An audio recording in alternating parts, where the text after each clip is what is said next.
Aujourd'hui, je me penche sur le cas de Liane Watt. Une mère de famille vivant dans la région de Montréal, cette dernière m'a récemment contactée afin de me faire part de son histoire.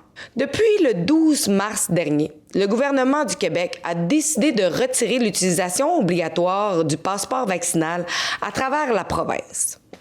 Malgré tout, le 16 mars dernier, je me suis rendue chez Liane Watt, qui, pour sa part, se voit refuser l'accès aux activités parascolaires de sa fille puisqu'elle ne possède pas de passeport vaccinal.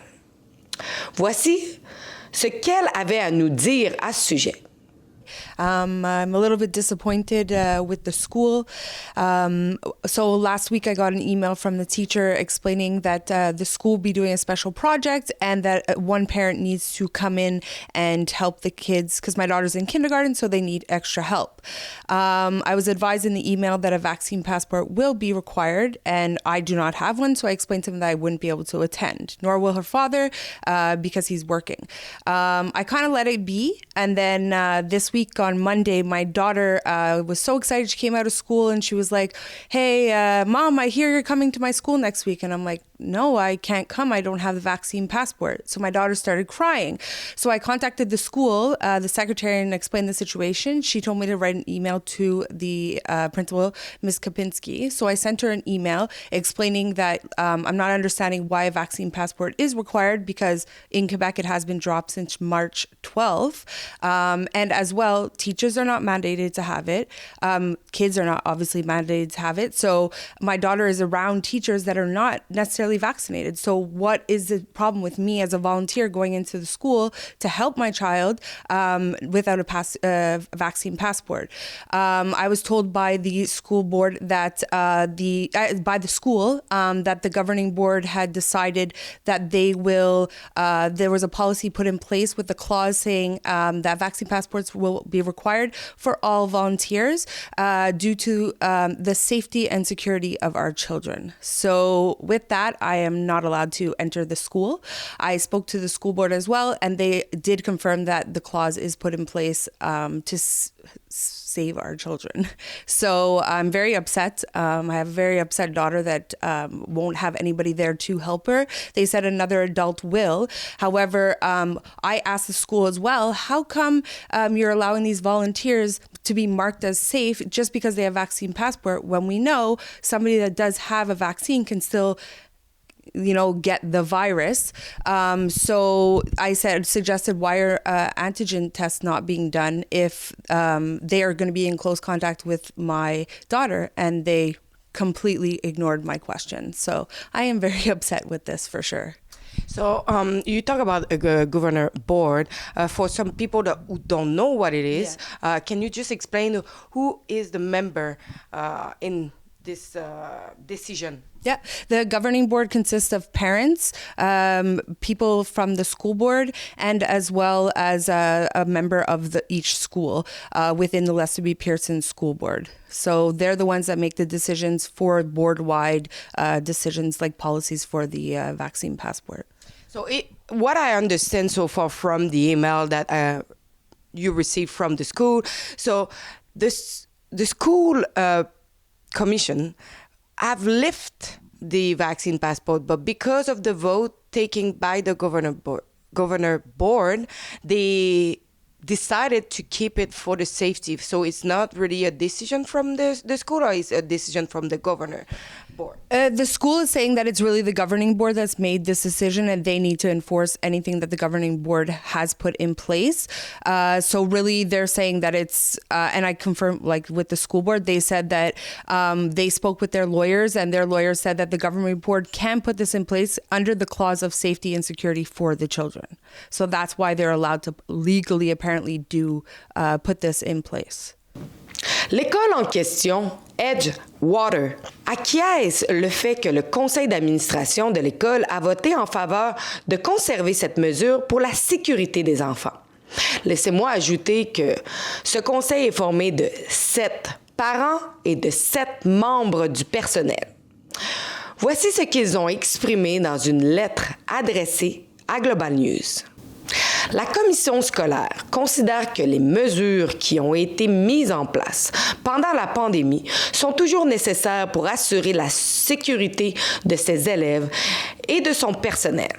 L'une de ces mesures est l'obligation que les parents qui souhaitent faire du bénévolat lors d'une activité impliquant des élèves et du personnel soient vaccinés. La commission scolaire considère que cette mesure n'est pas discriminatoire et est entièrement justifiée par la situation sanitaire actuelle.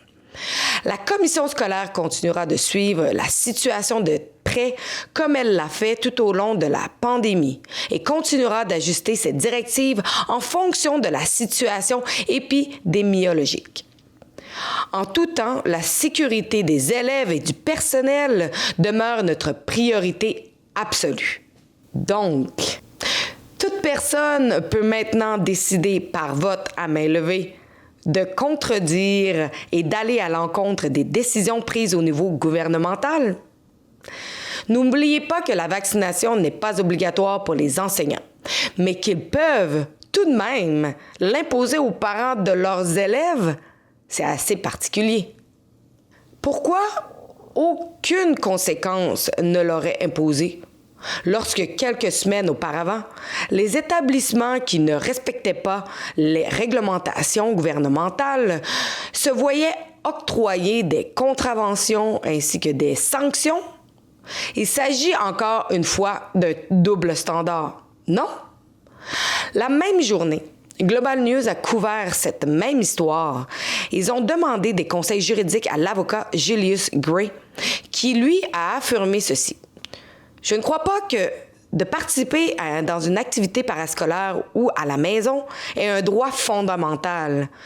Une décision de l'école fondée sur le fait que le virus est toujours là, qu'il y a beaucoup de gens et que vous ne voulez éviter de le propager n'est pas déraisonnable, a-t-il estimé.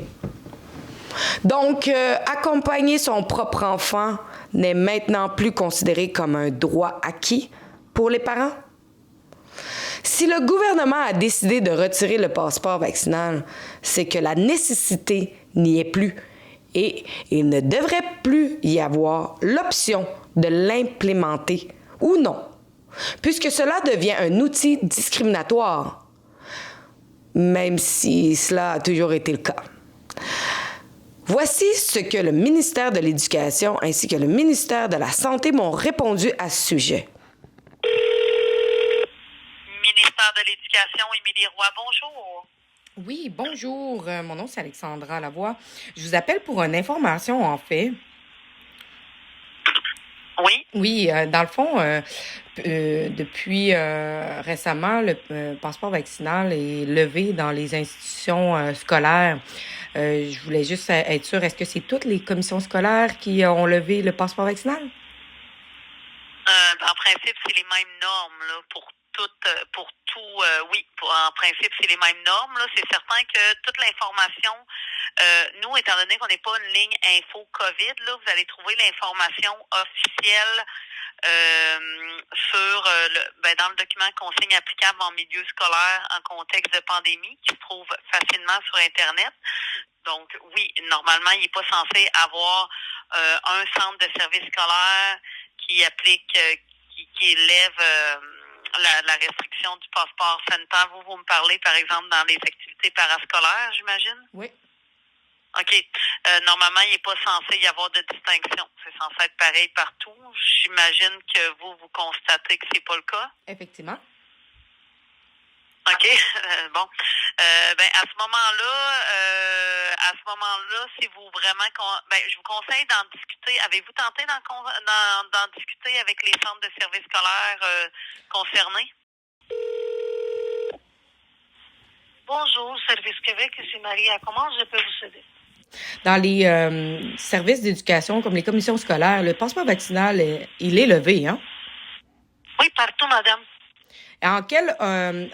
Pour quelle raison vous permetteriez une commission scolaire de conserver le passeport vaccinal? Bon, en ce cas-là, madame, les informations que nous avons reçues de la part du gouvernement du Québec et de la santé publique du Québec, le passeport vaccinal est vraiment retiré. Si vous savez peut-être des plaintes ou des commentaires, et je pourrais vous donner le téléphone de la santé publique dans vos régions. Parce que dans les informations que nous avons, on n'a plus besoin de passeport vaccinal partout au Québec. Vous l'avez entendu comme moi, aucun établissement ne devrait continuer à imposer le passeport vaccinal. De plus, la personne n'avait pas l'air surprise du non-respect de la levée de cette mesure. Elle m'a tout simplement redirigée au département des plaintes. Alors, qu'allons-nous faire afin de faire sûr que tous les établissements appliquent les réglementations de manière égale?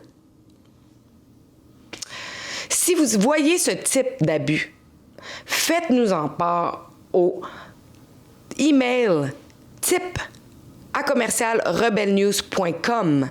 Je vous remercie. C'était Alexa pour Rebel News. Comme vous le savez, à Rebel News, nous voulons challenger le passeport vaccinal puisque vous pouvez voir des établissements continuent à l'implémenter et également des gens continuent à être discriminés par rapport à cette mesure. Donc, nous voulons le challenger légalement et si vous voulez nous aider avec les frais d'avocat, vous pouvez le faire à fightvaccinepassport.com. Je vous remercie, donnez généreusement.